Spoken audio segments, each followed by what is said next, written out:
राजाराम बापू पाटील हे एक आदर्श नेतृत्व या राज्यामध्ये होतं. मलाही काही काळ त्यांच्याबरोबर काम करण्याची खऱ्या अर्थानं संधी मिळालेली होती आणि निश्चितपणानं राजकारणामध्ये काही गोष्टी आपण पाळल्या पाहिजे त्या सगळ्यांनी, की जी माणसं या राज्याच्या विकासामध्ये ज्यांनी योगदान दिलेले आहे त्यांच्याविषयी बोलत असताना आदरयुक्तपणा असायला पाहिजे असं माझं निश्चितच मत आहे. आमदार गोपीचंदजी पडळकर हे माझे सहकारी आहेत. निश्चितपणानं त्यांनी जे आदरणीय बापूंच्या विषयी वक्तव्य केलं त्याचं निश्चितच समर्थन होऊ शकत नाही आणि मी करणारही नाही आहे.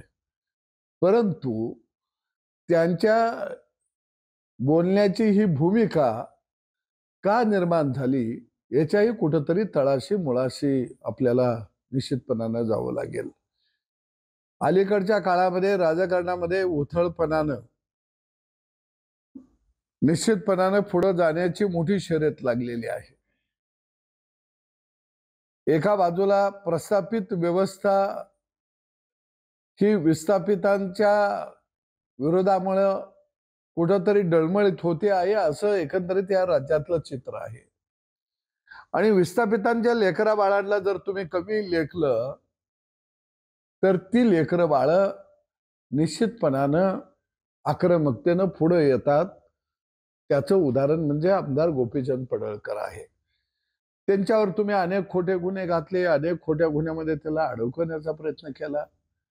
एका लग्नातलं भांडण, गावगाड्यामध्ये असे भांडणं होतात लग्नात त्याच्यात आणि मग पोलीस स्टेशनला ते केस स्ट्रॉंग व्हावी मग म्हणून वेगवेगळ्या खोटे नाटे आरोप त्याच्यामध्ये चार्जशीटमध्ये लिहिले जातात. कपडे फाडले, अंगावर धावून आले, तलवार दाखवली, काठीनं मारलं, गज होते, मग माझे ब्लाउज फाडलं, असं सगळं येतं. मग गळ्यातली चैन तोडून नेले, मणी मंगळसूत्र तोडलं, हातातली अंगठी गेले, केशातलं पाकिट गेलं. हे गावगाड्यामध्ये वर्षानुवर्ष चालत आलेलं आहे. आणि तुम्ही जर त्याला सगळे मंगळसूत्र चोर बनायला लागला. अरे ते लग्नात भांडणात झालं तर आणि ते खोट्या केशी दाखल होत्या. मग मला वाटतं की महाराष्ट्रातल्या स्वतःला जे ज्येष्ठ म्हणत आहेत, श्रेष्ठ म्हणत आहेत, तुमच्या तर तोंडातनी असली भाषा सुटते का रे बाबा? तुम्ही काय महाराष्ट्राला द्यायला लागलाय?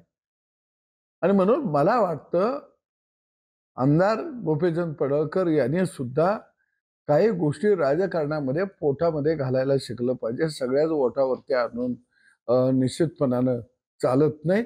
हा लंबे रेस का घोडा आहे. बहुजन समाजाचं विस्थापितांचं नेतृत्व या व्यक्तिमत्वानं करावं असं मला वाटतं.